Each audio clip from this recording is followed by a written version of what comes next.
زندگی میں لا الہ الا اللہ کی بنیاد پڑ رہی ہے کہ کائنات اللہ کے قبضے میں، زمین کا خالق اللہ، شہنشاہ مالک اللہ، دینے والا اللہ، لینے والا اللہ، مارنے والا اللہ، جلانے والا اللہ، اٹھانے والا اللہ، گرانے والا اللہ، عزتوں کا مالک اللہ، بلندیوں کا مالک اللہ، خزانوں کا مالک اللہ، شہنشاہی کا مالک اللہ، زوال سے پاک اللہ، زوال سے پاک اللہ، بیوی سے پاک اللہ، بچوں سے پاک اللہ، شراکت سے پاک اللہ، پارٹنرشپ سے پاک اللہ، زمان و مکان سے پاک اللہ، رنگ و بو سے پاک اللہ، شکل و صورت سے پاک اللہ۔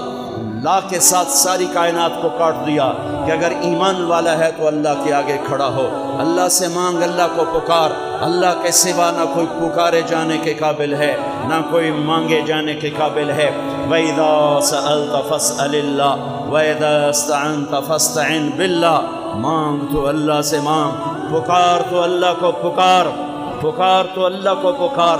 کون ہے جو یہ دعویٰ کرتا ہے کہ میں تیری شہرک سے زیادہ قریب ہوں اللہ کے سوا؟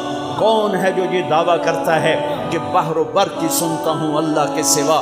کس کے پاس یہ دعویٰ ہے کہ کائنات کے ذرے ذرے پر اس کی نظر ہے سوائے اللہ کے؟ کس کے پاس یہ دعویٰ ہے کہ وہ خزانوں کا مالک ہے سوائے اللہ کے؟ کس کے پاس یہ دعویٰ ہے کہ طاقت کا وہ مالک ہے سوائے اللہ کے؟ اس لا نے ساری کائنات کو زیر و زبر کر کے مجھے تجھے اللہ کے سامنے جھکایا۔